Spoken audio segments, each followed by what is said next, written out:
doctora Isabel Pinzemín. Ella es la presidenta de la Asociación Argentina de Medicina y Cuidados Paliativos. Este webinario está organizado por la asociación con el apoyo del Laboratorio Casasco, así que estamos desde la asociación muy agradecidos por esta oportunidad. Y bueno, Isabel, te presento, empezamos. Bueno, buenas tardes a todos. Primero decirles sencillamente que este primer webinario está centrado en el dolor en las personas mayores. Elegimos este tema por la alta prevalencia del dolor en sus diversas formas en las personas mayores. Todos los que atendemos a personas mayores lo sabemos, y nos parece muy importante partir de la base o del concepto de la complejidad que tiene el dolor y la necesidad de abordarlo adecuadamente.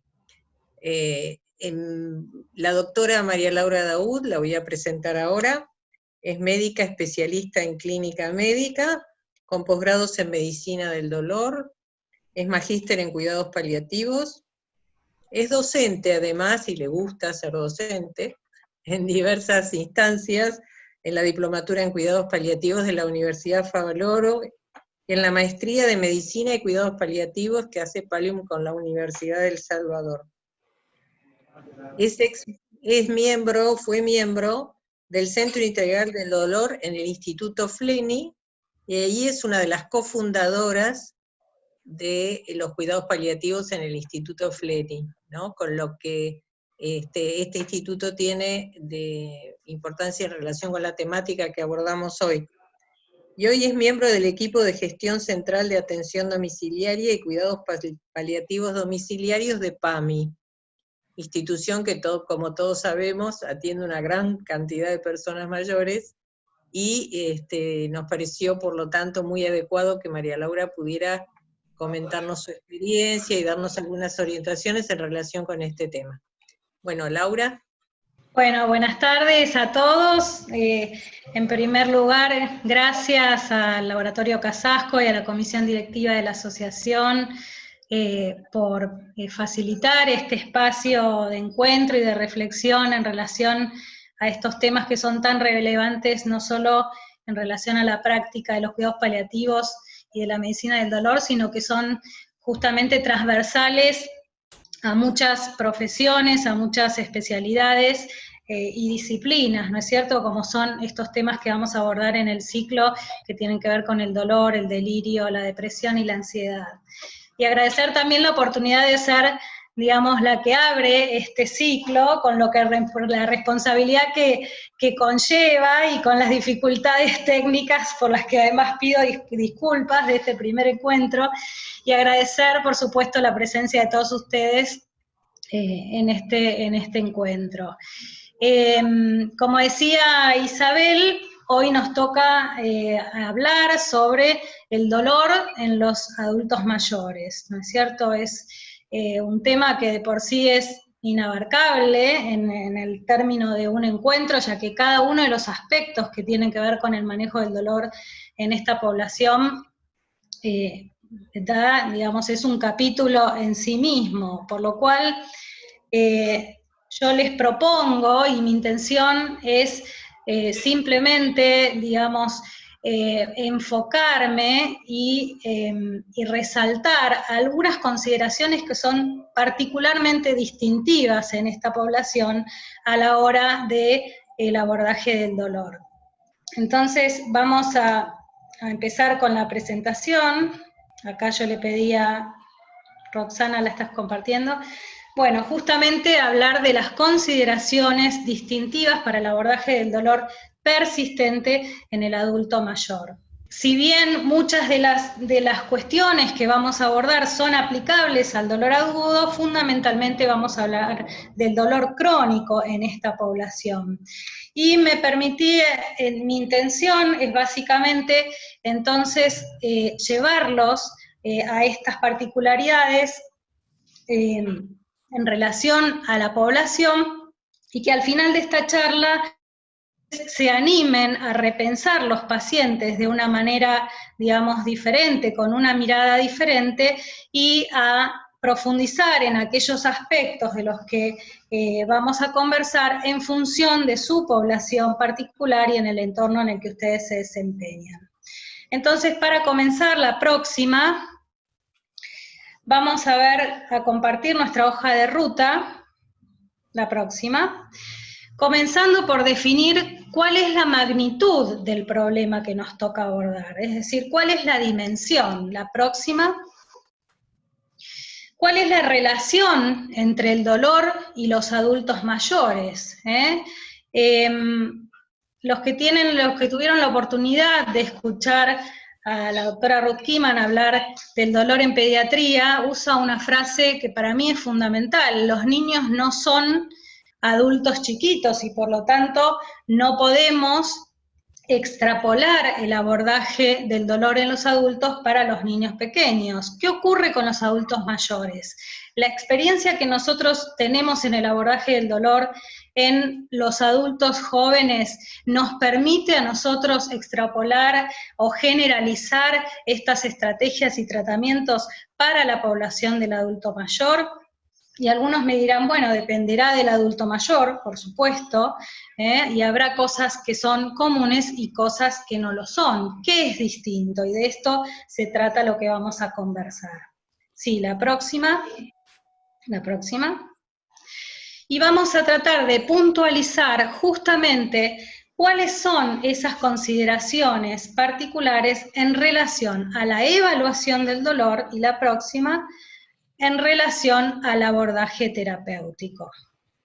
Disculpen que tengo que pedir, digamos, que vaya avanzando, pero no pude compartir mi presentación. Sí, la próxima.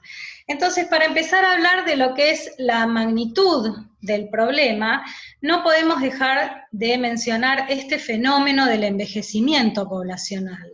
¿Sí? Gracias a los avances continuos científicos y tecnológicos en términos de salud, hemos logrado una disminución de la mortalidad y un aumento de la expectativa de vida. Y este aumento o prolongación de la vida, junto con la reducción de la tasa de natalidad, ha dado como resultado este fenómeno de envejecimiento poblacional. Y este gráfico muestra cómo, de algún modo, en los años 80, la población mayor de 60 años alcanzaba apenas el 5%, y cómo este crecimiento continuo y diría exponencial nos anticipa que para las próximas décadas 1 de cada 5 personas va a ser un adulto mayor, ¿sí? Entre ellos nosotros, por supuesto. La próxima. Y este fenómeno demográfico se acompaña y refleja un cambio en el perfil epidemiológico de las enfermedades, ¿sí? de una morbimortalidad por enfermedades agudas a una morbimortalidad por enfermedades crónicas no transmisibles. Es decir, estas enfermedades caracterizadas, digamos, por una evolución crónica con múltiples recurrencias que van impactando en la funcionalidad y en la vida del paciente, limitándolo en cuanto a su desempeño en las actividades de la vida diaria, ¿sí? Es decir, afectando su calidad de vida. La próxima. En este cuadro podemos ver cómo a medida que la edad avanza, estamos más propensos a sufrir 1, 2 o más enfermedades concomitantes, ¿sí? Que van sumando carga de enfermedad y comorbilidad y limitación en el desarrollo de la vida habitual. Y lo que agrava, digamos, este aspecto es que si las enfermedades se presentaron en la Edad Media, cuando llegan a los 80, 85, 90 o 100 años, como nos toca ver en la actualidad, estas enfermedades alcanzan estadios avanzados con necesidades, digamos, muy particulares y diferentes a los que estábamos acostumbrados anteriormente. La próxima. Sin embargo, tenemos que decir que envejecimiento no es sinónimo de enfermedad. Envejecer digamos, implica cambios fisiológicos, ¿sí? Con la pérdida, de algún modo, de capacidades y de funciones, o con la disminución de capacidades y funciones progresivas. Sin embargo, la edad cronológica no siempre se corresponde sincrónicamente con estos cambios fisiológicos. Dicho de otro modo, la edad no es un indicador de por sí de la salud o de la enfermedad de los individuos. Y tampoco podemos decir, la próxima, que la enfermedad sea sinónimo de dolor, respondiendo un poco a la pregunta. No sé si me escuchan. Te escuchamos perfecto, Mariana. Ay, perdónenme, se me frenó la imagen. Entonces dijimos, el envejecimiento no es sinónimo de enfermedad. De hecho, nosotros vemos personas de la misma edad que son absolutamente, digamos, saludables y independientes en su vida, y otras personas que son mucho más vulnerables, que padecen enfermedades y que son dependientes en las actividades de la vida diaria. Es decir, la enfermedad no es el envejecimiento no es sinónimo de enfermedad y no es sinónimo de dolor. Sin embargo, la edad sí los coloca en un grupo de mayor prevalencia de enfermedades y de mayor vulnerabilidad a la morbilidad, a la fragilidad, ¿sí? A la dependencia, a la discapacidad y a la muerte. Y esto no es menor. La próxima, por favor. La alta carga de enfermedad en esta población es generadora de un alto índice de sufrimiento. Y el sufrimiento, sí, por favor, avanza. Y el sufrimiento en gran parte responde al dolor no controlado. Como característica, y esta es una de las primeras consideraciones que vamos a hacer, como característica, el dolor está absolutamente vinculado con algunos eventos asociados al envejecimiento, como son los síndromes geriátricos, particularmente con la fragilidad, con una relación bidireccional, en donde el dolor puede empeorar, por favor avanza, en donde el dolor puede empeorar los síndromes geriátricos, la fragilidad y los síndromes geriátricos, como pueden ser las caídas, el deterioro cognitivo también, y un paciente frágil es mucho más vulnerable a padecer dolor. La siguiente. Y aquí entonces quiero señalar la primera consideración que distingue al dolor en adulto mayor.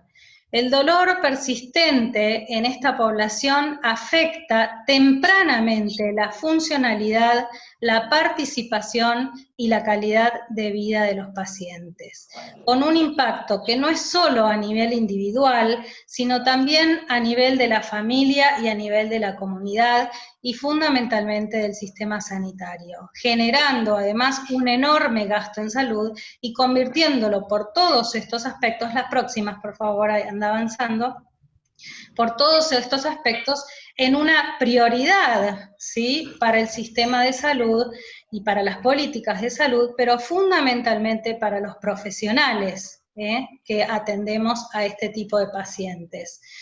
Que debemos, digamos, identificar cuáles son los determinantes de esta condición y tratar de entrenarnos y formarnos para responder adecuadamente a las necesidades de nuestros pacientes. La próxima, por favor. Estos son algunas de las condiciones que con más frecuencia generan dolor en el adulto mayor. Si bien yo no voy a profundizar en cada uno de los síndromes dolorosos ni en tratamientos específicos, sí quiero que presten atención que gran parte de las condiciones dolorosas derivan de procesos mecánicos degenerativos, de la osteoartritis, las complicaciones de la osteoporosis, aplastamientos vertebrales, fracturas, por supuesto el cáncer, y algunas neuralgias o neuropatías que son particularmente frecuentes en el adulto mayor, como puede ser la neuralgia del trigémino, la neuropatía diabética dolorosa o la neuralgia posherpética. Como vemos, estas condiciones son generadoras de dolor, sea por el propio proceso patológico o bien por los tratamientos que nosotros introducimos. La próxima, por favor. Tanto cuando hablamos de dolor en otras poblaciones, como particularmente en adulto mayor, es muy difícil hablar de una prevalencia certera. En primer lugar, porque depende del lugar donde se ha hecho el estudio, porque depende de las poblaciones estudiadas, de la patología, del tipo de dolor considerado, pero en general podemos decir que el dolor tiene una prevalencia de entre el 30 y el 50%. La próxima, por favor, anda avanzando. De entre el 30 y el 60% de la población, en la población general, en los adultos mayores que están insertos en la comunidad, como les decía, hasta un 60% en la comunidad, y esa prevalencia se eleva mucho más en los ancianos institucionalizados y cuando hablamos de dolor por cáncer. Sin embargo, aunque ya estas cifras son cifras impactantes, lo que más me interesa es focalizar en la realidad de que toda la bibliografía coincide en que menos del 50% de los pacientes que sufren dolor son diagnosticados oportuna y adecuadamente. Este es el recuadro, digamos, en rojo. Y el próximo, y de esos, solo 1 de cada 3 personas que fueron diagnosticadas con dolor han sido tratados adecuadamente. Entonces, fíjense, una patología, digamos, una condición altamente prevalente, generadora de sufrimiento, que es subdiagnosticada y subtratada. ¿Y por qué, me parece que tenemos que preguntarnos, por qué a pesar de que hoy hay enorme desarrollo de la medicina paliativa, de la medicina del dolor, de la geriatría, reconociendo el dolor, digamos, como quinto signo vital, ¿por qué aún hoy el dolor en el adulto mayor sigue siendo subestimado mucho más que en otras poblaciones? La próxima. Y esto tiene que ver, la próxima, por favor, esto tiene que ver con la complejidad, de esto que hablaba Isabel. El abordaje del dolor en el adulto mayor es sumamente complejo, en muchísimos aspectos que ahora vamos a conversar. Pero porque nosotros nos preguntamos en algún punto, digamos, tenemos claro que el dolor influye en la calidad de vida de los pacientes, que el dolor puede empeorar el desarrollo de eventos asociados al envejecimiento, pero sin embargo, muchas veces nos cuestionamos si los tratamientos o las intervenciones que nosotros disponemos para el abordaje de dolor no pueden aún más deteriorar esta calidad de vida del paciente. Y no solo nos lo preguntamos los profesionales, sino que también se lo pregunta María o Pedro, o el hijo de María o Pedro, y que muchas veces genera esta respuesta de que a pesar de tener dolor, María nos dice, mejor me quedo con lo que estoy, porque no sea cosa que esto me empeore, o que me han dicho que esto es una medicación peligrosa, entonces mejor dejemos las cosas como están. Entonces, esta complejidad es una realidad en el abordaje del dolor. La próxima, por favor.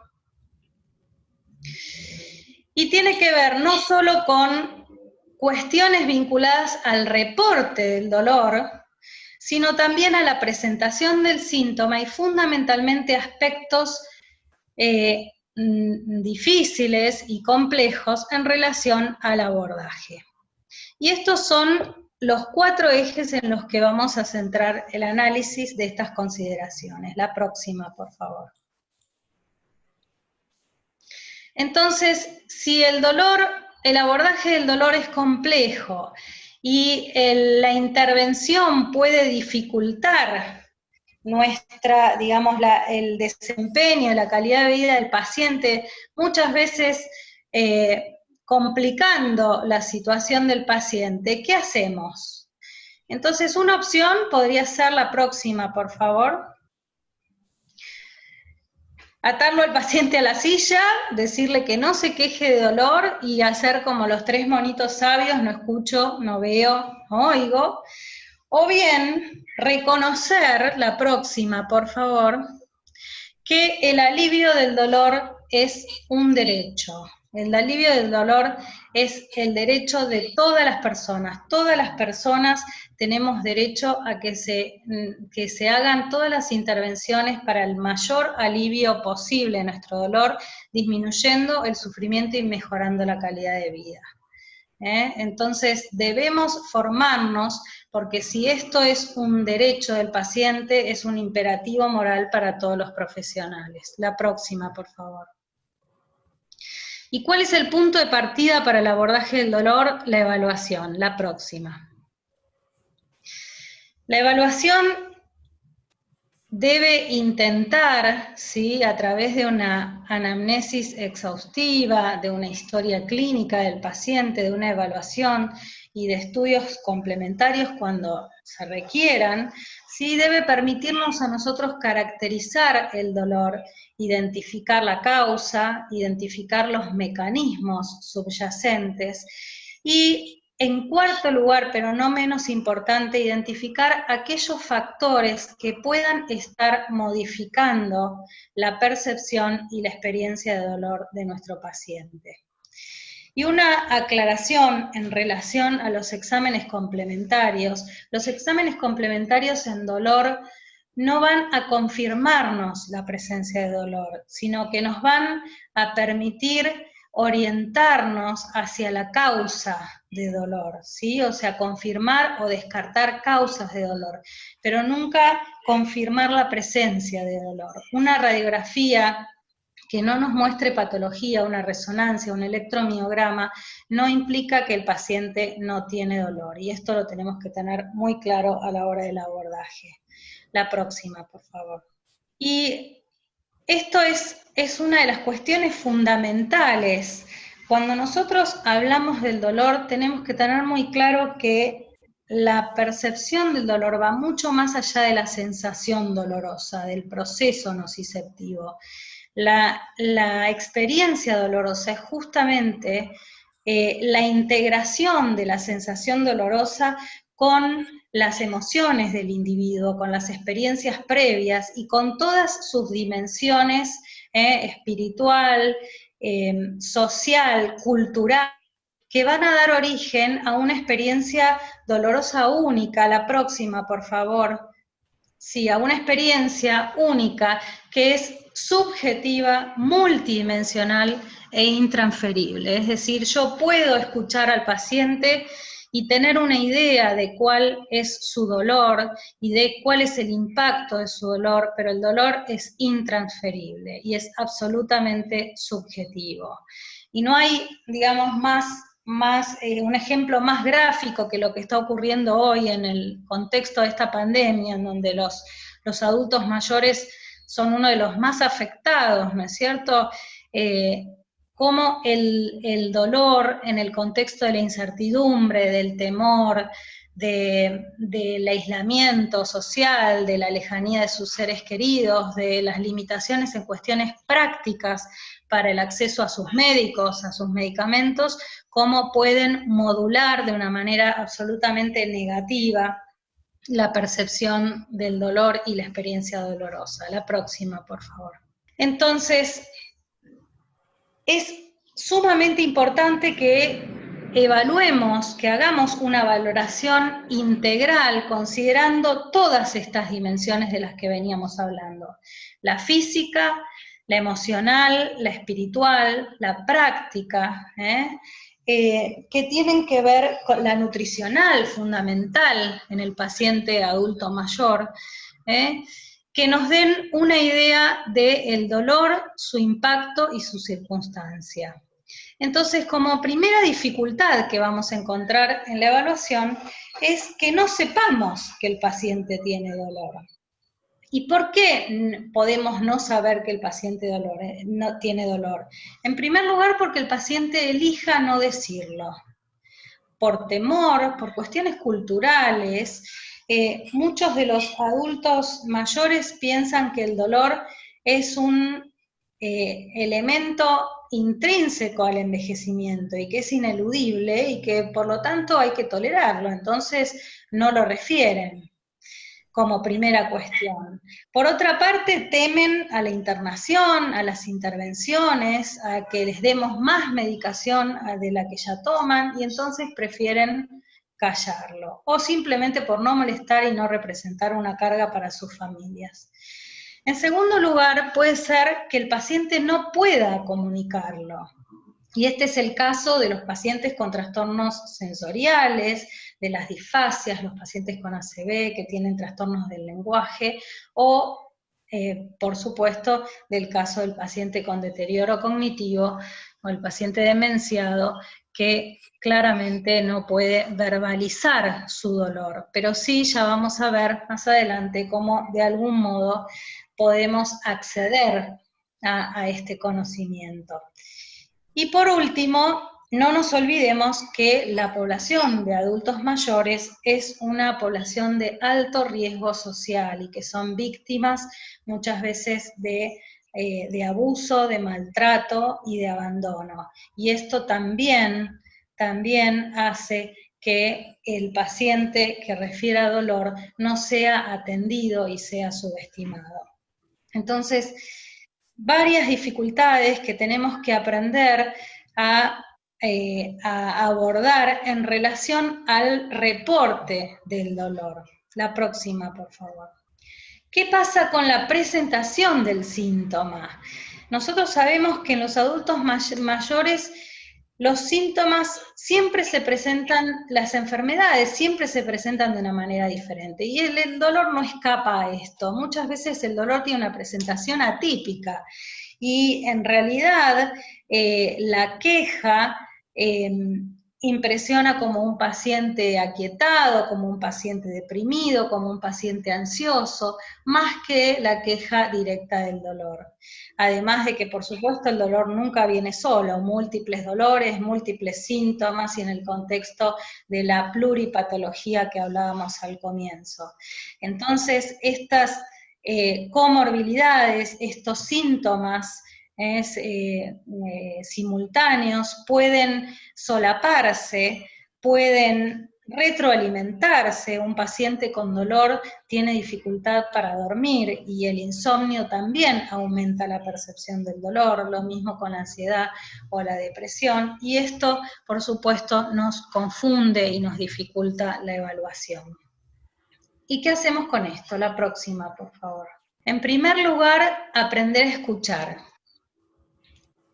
Tratar de generar un espacio de confianza y de promover la expresión del dolor por parte del adulto mayor.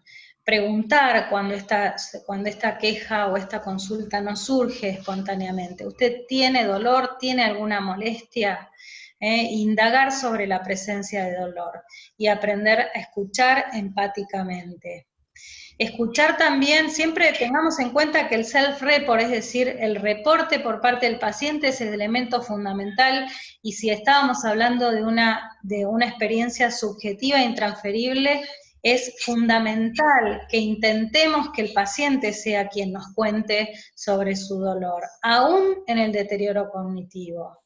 El paciente puede perder muchas capacidades, pero digamos, tardíamente el paciente deja de poder manifestar su dolor. Entonces, es cuestión también de adaptar nuestro lenguaje a las capacidades del paciente y tratar de indagarlo con preguntas simples, que puedan orientarnos a la presencia y a la localización y a las características del dolor. Pero por supuesto, cuando el paciente no pueda comunicarlo verbalmente, escuchar a los cuidadores, a los enfermeros, a la familia, que son los que más conocen al paciente y que pueden darnos, digamos, más información en relación a la presencia del síntoma. ¿Y qué pasa cuando esto no ocurre. La próxima, por favor. Debemos agudizar nuestra observación, ¿eh? Y aquí tener en cuenta que hay signos, desde la expresión facial, la vocalización de sonidos, de queja, la postura corporal, la actitud frente al movimiento, la integración social, que van a dar cuenta de la presencia de dolor. Y ya vamos a profundizar un poquito más sobre esta observación. Entonces, agudizar nuestra escucha, buscar la presencia de dolor, explorarlo y observar al paciente. Y esto desde ya requiere tiempo, requiere voluntad y requiere entrenamiento. A escuchar y a mirar se aprende y se entrena. La próxima, por favor. Existen, no voy a profundizar demasiado en cada una de las escalas, pero sí recordar que existen escalas de evaluación que nos ayudan a objetivar este síntoma subjetivo y que valoran algunas, digamos, cualidades del dolor, por ejemplo, las escalas de intensidad o escalas multimodales. La próxima, avanza todas, por favor, de esta diapositiva.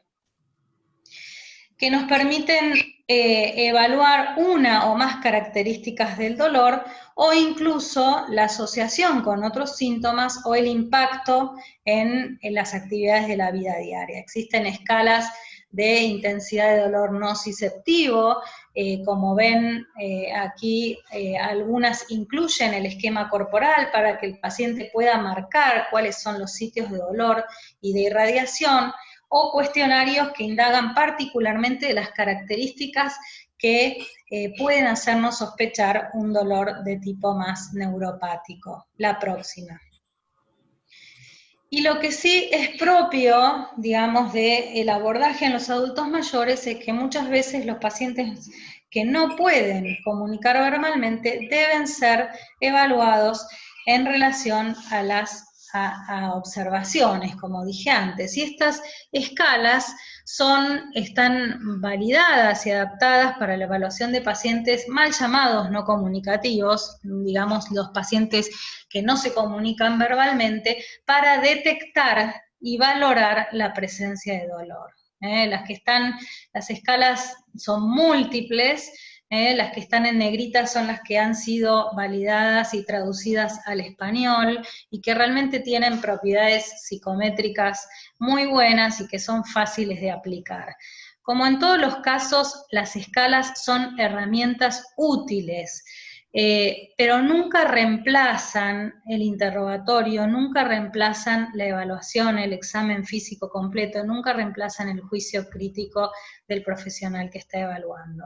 Es decir, tengámoslas en cuenta, pero la elección de la escala tiene que tener en cuenta esto que decía recién, y fundamentalmente que sea una escala simple, que nos sea factible en el medio donde trabajamos y que sea aplicable por todos los miembros del equipo de abordaje. La próxima, por favor. Y llegamos a la estrategia terapéutica. La estrategia terapéutica, como en todas las vías de dolor, nos dice tiene que ser simple, pero mucho más en este paciente adulto mayor. La estrategia tiene que ser simple, tiene que ser clara, tiene que ser fácilmente comprensible y tiene que poder cumplir las indicaciones fácilmente. Y para esto es importante que nosotros expliquemos claramente las indicaciones, las registremos y nos permitamos el tiempo de chequear la comprensión y las inquietudes y las dudas de nuestros pacientes. Fijar objetivos y prioridades. Como dije antes, muchas veces hay muchos síntomas y hay muchos dolores, y debemos con el paciente intentar jerarquizar qué es lo que más le molesta, cuál es el dolor que hoy tiene mayor impacto en su vida, cuál es el síntoma, y tratar de fijar con él los objetivos de manera concreta y a corto plazo. A través de un abordaje farmacológico y no farmacológico, por supuesto, teniendo en cuenta el balance entre la eficacia y la tolerancia. Y esto es solo posible gracias a dos elementos fundamentales. La próxima. El primero es el abordaje interdisciplinario, en donde todas las disciplinas aportan desde su expertise, evalúan al paciente y permiten fijar objetivos comunes, concretos y alcanzables en relación a cada uno de los pacientes. La próxima. Y el segundo elemento es la comunicación. Tengamos en cuenta que explicar a nuestros pacientes, porque muchas veces esto nos resulta más fácil con los adultos jóvenes, y pensamos que el adulto mayor no lo va a comprender, o a veces no pide una explicación, no pregunta, pero la explicación reduce el impacto emocional que tiene el dolor, nos permite consensuar con él un tratamiento, reduce los riesgos y aumenta la adherencia a los tratamientos. Y por supuesto, cuando nosotros podemos explicar lo que está sucediendo y fijar objetivos, digamos, alcanzables, también, la próxima, por favor, conocemos cuáles son las expectativas y los deseos del paciente y las enmarcamos en la dimensión de las expectativas posibles, es decir, cuál es la potencialidad y qué queremos alcanzar y qué podemos alcanzar. Es decir, que esto nos va a permitir redimensionar las expectativas, tanto del paciente como también de la familia y del equipo, por supuesto. La próxima. Entonces podemos decir, y este es un término que lo usamos mucho en relación al abordaje del adulto mayor, la estrategia terapéutica tiene que ser elegida a medida del paciente que tenemos enfrente, y tal cual como lo haría un sastre, una modista, no solo el traje debe ajustarse al cuerpo del paciente, sino al cuerpo del paciente en ese momento particular.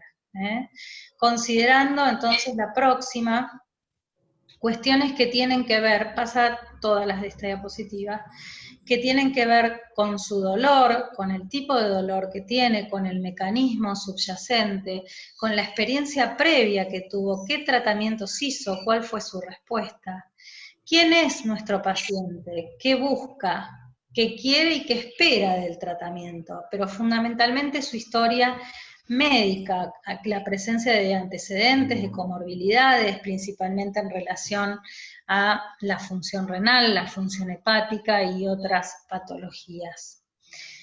Cuestiones que tengan que ver con la terapéutica que elegimos, en el caso de que sea un fármaco, el perfil terapéutico, el perfil de efectos adversos, su costo, su accesibilidad, y en el caso de otras terapéuticas, cuál es la evidencia, qué beneficio podemos esperar y cuáles son los riesgos. Y finalmente, considerar cuestiones que tienen que ver con la experiencia de los profesionales.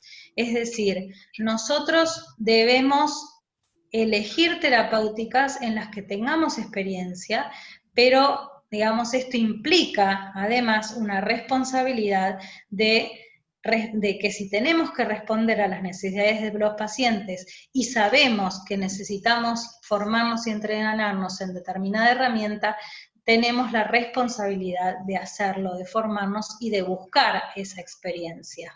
La próxima. ¿Cuáles son los objetivos básicos del abordaje en dolor? Buscar el confort a través del alivio del dolor, reducir aumentar la funcionalidad, reduciendo la discapacidad, y mejorar la integración y la autonomía de los pacientes. Esto es fundamental en el paciente adulto mayor. La próxima.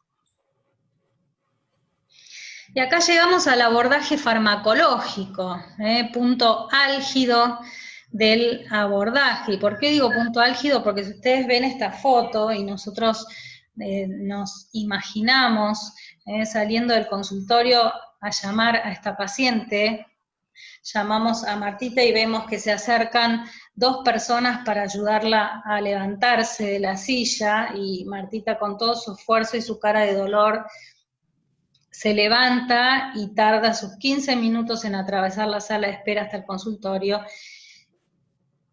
Yo claramente sé que Martita tiene dolor, claramente sé que tengo que intervenir esto, pero me pregunto qué herramientas tengo para no empeorar esta fragilidad que es evidente en el caminar y en la presencia de Martita. La próxima, por favor. Entonces, aquí aparecen otros problemas que tienen que ver con el abordaje terapéutico. El adulto mayor tiene una menor ventana terapéutica, es decir, una menor brecha entre las dosis terapéuticas adecuadas y las dosis que nos representan un riesgo de efectos adversos o de toxicidad. Y esto trae como consecuencia de algún modo la dificultad en la adherencia sumado a otras cuestiones prácticas de soledad, de falta de asistencia y de dificultades para acceder a los medicamentos. La próxima, por favor. ¿Y de qué depende esta reducción de la ventana terapéutica? En primer lugar, de cambios fisiológicos que tienen que ver con el proceso de envejecimiento.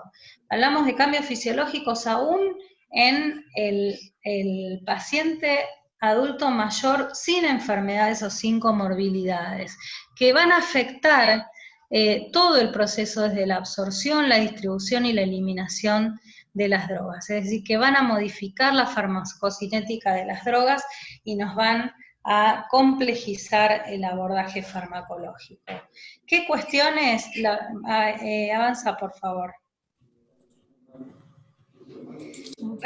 Cuestiones relacionadas, no, para atrás. Cuestiones relacionadas con la absorción, el enlentecimiento del vaciado gástrico, que puede aumentar la biodisponibilidad de algunas drogas, las alteraciones en la distribución. Los pacientes adultos mayores tienden a reducir la masa muscular, aumentar la proporción de grasa en el cuerpo, con lo cual, digamos, las drogas liposolubles tienen un mayor volumen de distribución y una mayor duración de acción, y por otro lado una disminución del volumen de agua corporal, con lo cual nos lleva a una mayor concentración de las drogas hidrosolubles, que si lo sumamos a la posible hipoalbuminemia, aquellas drogas que tengan una alta unión a proteínas van a tener una mayor concentración y por lo tanto mayor riesgo de eventos adversos y de toxicidad. Y finalmente,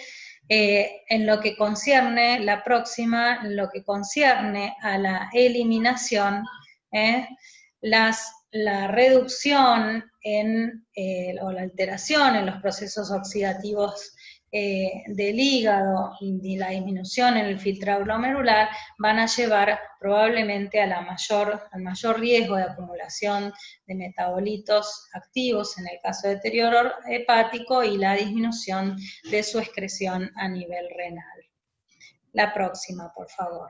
Es decir, que los cambios fisiológicos farmacocinéticos en el adulto mayor son una consideración fundamental a tener en cuenta en la elección del abordaje terapéutico, que sumado a modificaciones fisiológicas también el procesamiento del dolor, a la polifarmacia, que es un problema absolutamente, digamos, cantado en esta población, y la comorbilidad nos lleva a la próxima a una alteración en la sensibilidad y la eficacia terapéutica y a mayor riesgo de toxicidad y de efectos adversos. La próxima, por favor.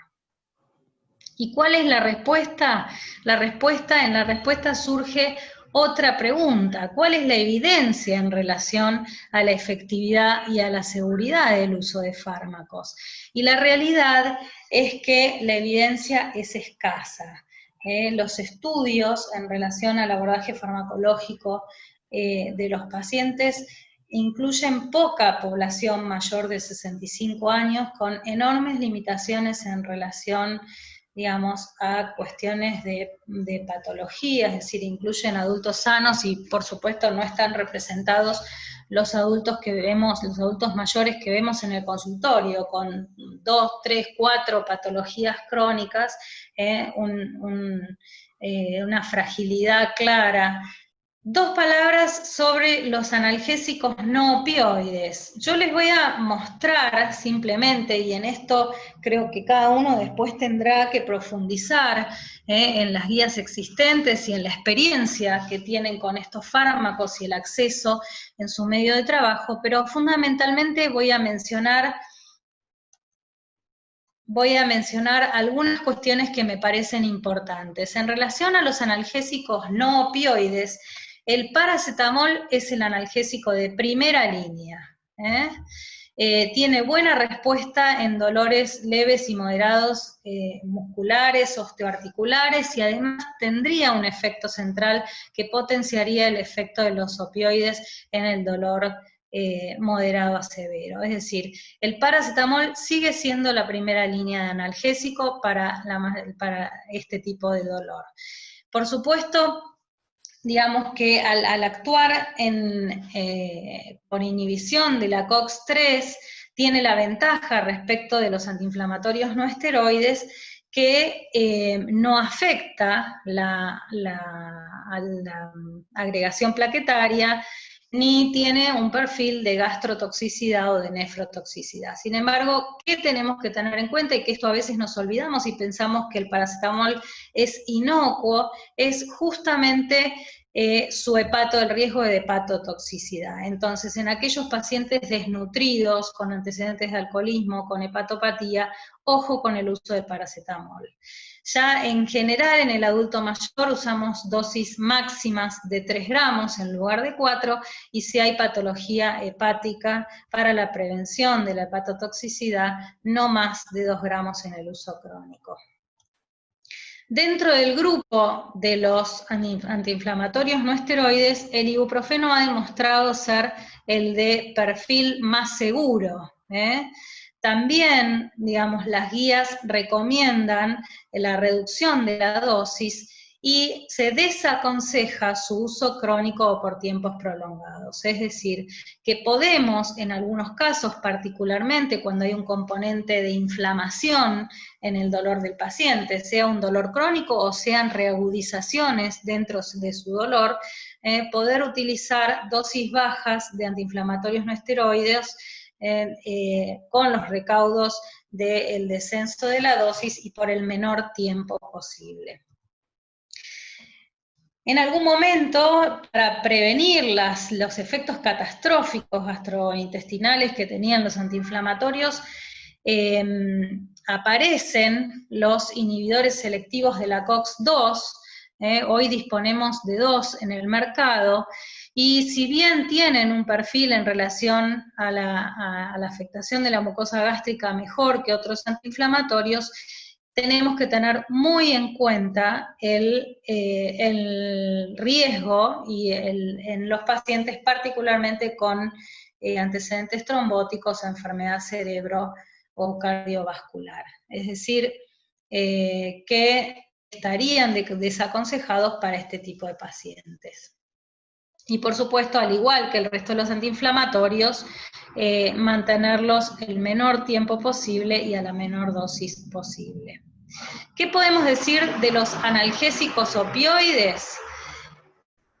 Es importante saber que las recomendaciones, con un nivel alto de fortaleza, digamos, de la recomendación, dicen: todo paciente con dolor moderado o severo, con deterioro de la funcionalidad y calidad de vida por el dolor, debe ser considerado para el tratamiento con opioides.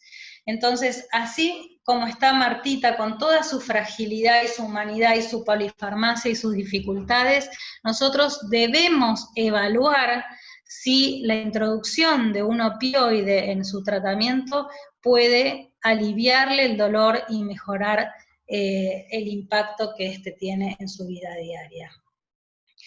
¿Cuáles son los más frecuentemente recomendados? Bueno, en principio, dentro de los opioides débiles, el tramadol, que tiene un perfil, digamos, no solo a nivel, actúa a nivel de los receptores mu, sino que tiene un efecto a nivel de la recaptación de serotonina, que le da un efecto adicional también en el dolor con algún componente neuropático, la morfina desde ya, la metadona, que sería un opioide no de primera línea, salvo en algunos casos particulares, y la buprenorfina y el fentanilo en el caso, estos tres últimos, del paciente con mayor deterioro en la función renal.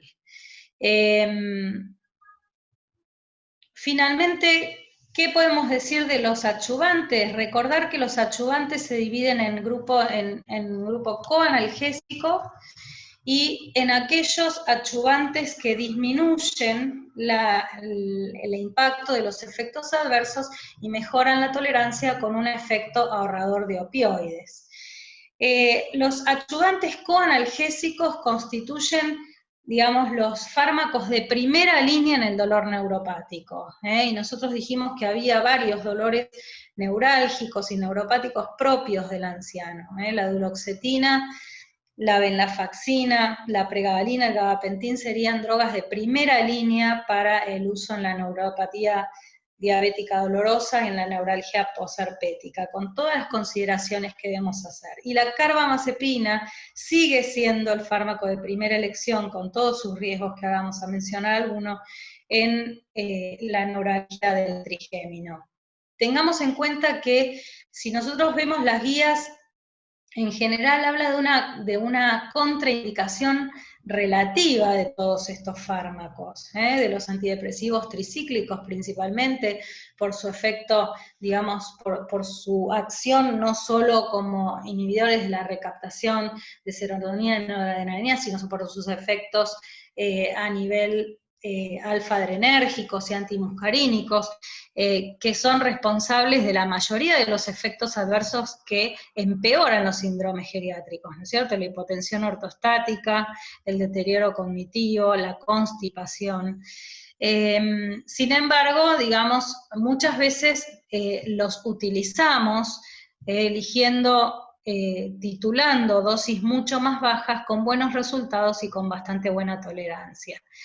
La duloxetina y la venlafaxina, atención con la hipertensión, atención con la hipotensión ortostática, aunque menos, digamos, con menos riesgo que los tricíclicos, la constipación, y si bien los inhibidores selectivos de la recaptación de serotonina parecerían ser fármacos más seguros, la evidencia en el manejo del dolor es un poco menor.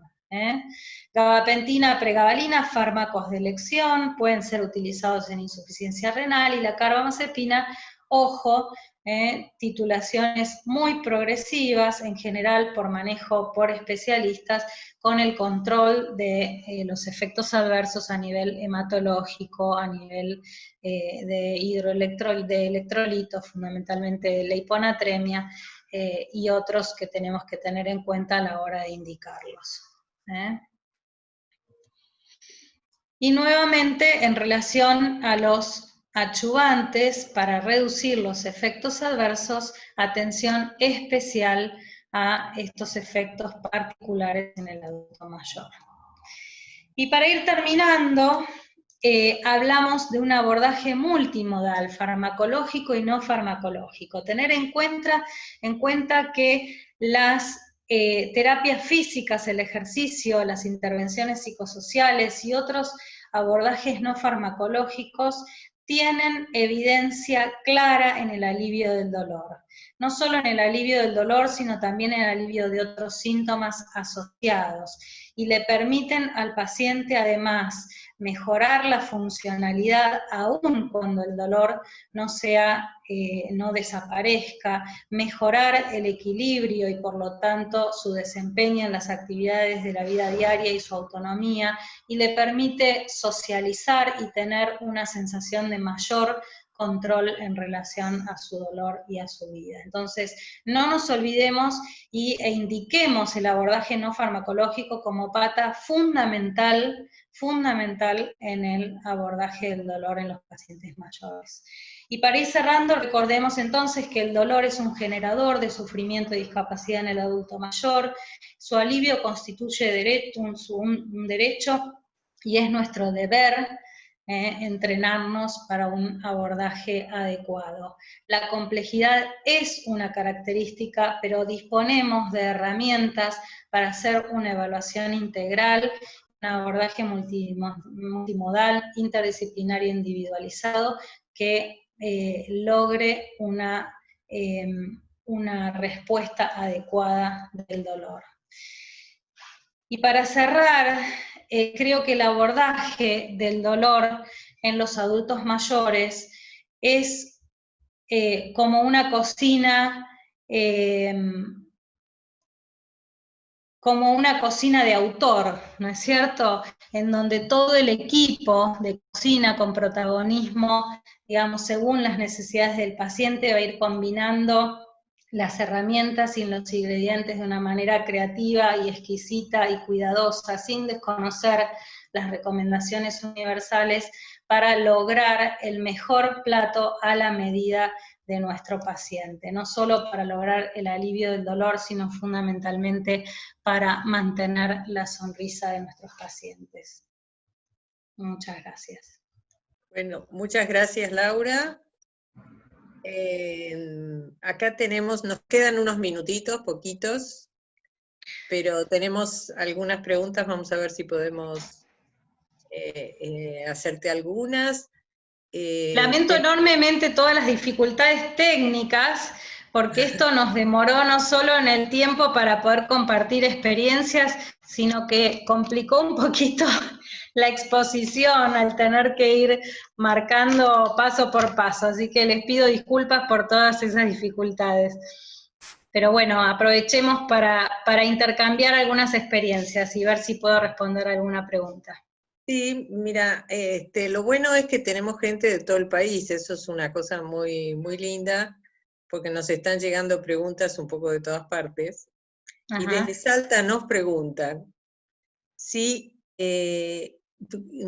¿recomendarías alguna escala en pacientes que no se comunican, escala de evaluación del dolor?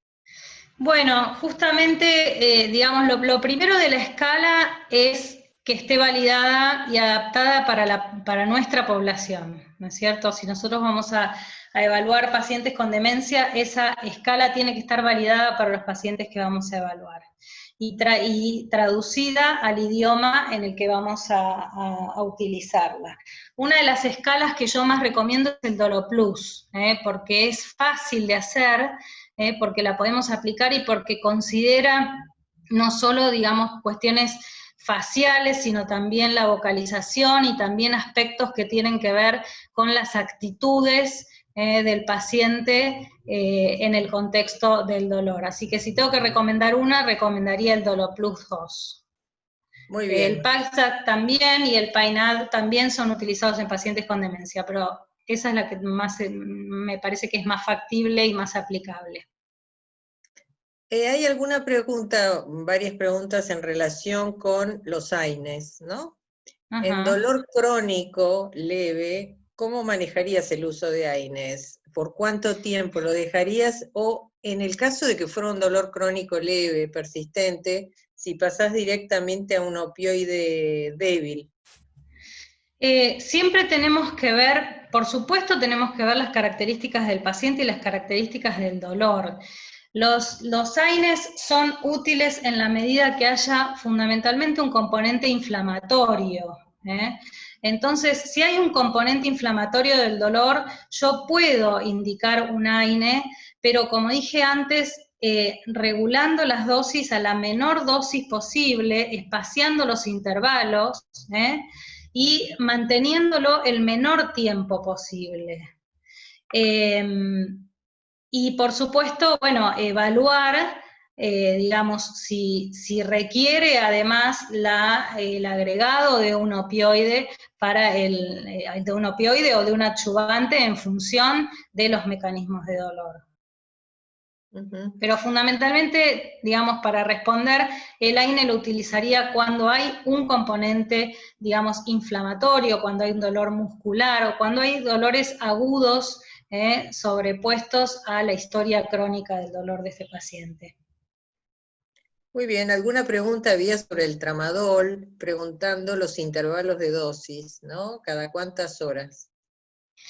Bueno, eso también depende del paciente. Lo importante es, si el paciente es el primer opioide que usa, empezaría con dosis bajas y probablemente daría un intervalo de 8 horas, pero depende de los pacientes. A veces nos hemos manejado con 12 horas o incluso, digamos, con intervalos menores. Esto depende de cada paciente, pero para iniciar, en general, podemos iniciar con un intervalo de 8 horas, 8 o 12 horas.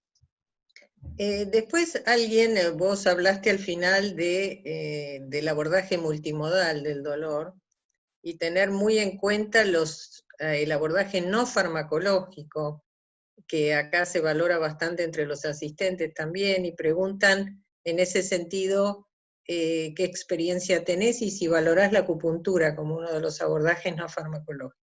Sí, por supuesto. La acupuntura es un abordaje, es una terapéutica válida con una evidencia demostrada en determinados tipos de dolor. Yo creo que lo fundamental es el trabajo en equipo. A nosotros muchas veces si trabajamos solos nos cuesta evaluar cuáles son las potencialidades de las terapéuticas y empezar a trabajar en equipo nos permite conocer cuáles son las competencias de los otros profesionales que intervienen y cuáles son la potencialidad que tienen las terapéuticas que aplican, ¿no es cierto? Trabajar con una terapeuta ocupacional o con una kinesióloga nos abre un poco la mirada a ver qué intervenciones podemos hacer que justamente le devuelvan, aun cuando el alivio del dolor sea poco, que le devuelvan funcionalidad, que le devuelvan el control a los pacientes. Y en esto tenemos mucha experiencia con el trabajo corporal, con los ejercicios, tanto aeróbicos como de resistencia, por supuesto depende del paciente, con la acupuntura, hay otras terapias en determinados tipos de dolor, como el TENS, que pueden ayudar, con las terapias, digamos, cognitivos conductuales, es decir, el apoyo terapéutico desde la salud mental, acompañando y abordando la experiencia dolorosa, y también detectando y tratando algunas cuestiones asociadas que pueden digamos, amplificar esta experiencia del dolor. Muy bien. Para ir terminando, te voy a hacer una pregunta que aparece acá en 2 o 3 personas, pero me imagino que será una duda en todos. ¿Qué estás pensando de los cannabinoides? Sabemos que en Argentina no tenemos formulaciones seguras todavía, ¿no? Sí. Es nuestro gran inconveniente, y sabemos que hay algo de evidencia en favor del dolor neuropático y otros dolores, pero queríamos saber tu opinión en relación con esto. Bien, yo lo incluí dentro de la lista de adyuvantes, pero digamos, tengo que hacer algunas consideraciones. En primer lugar, hablar de que es una realidad que la mayoría de nuestros adultos mayores están tomando gotitas de cannabis. La mayoría, lamentablemente. O sea, si no se los dio el vecino, se los dio la amiga, y si no, se los consiguió el hijo, ¿no es cierto? Entonces, a ver, el uso del cannabis para el alivio del dolor es histórico y tiene cientos de años de experiencia. Sin embargo, todo lo que tiene que ver con la investigación para su uso medicinal no tuvo demasiado avance hasta los últimos tiempos por cuestiones, por un lado legales y por temores a cuestiones vinculadas al abuso, ¿no es cierto? Hoy, si bien hay mucha más evidencia, hay más experiencia práctica que evidencia, Y la realidad es que tenemos que tener en cuenta, por un lado, la situación legal de nuestro país, y por el otro lado, que la evidencia todavía es insuficiente en dolor. Hoy en día las revisiones muestran solamente un beneficio probado en algunas epilepsias refractarias en los niños, en el wasting syndrome, en HIV y en la espasticidad por esclerosis múltiple, y los estudios son absolutamente contradictorios en relación al beneficio en el uso de dolor.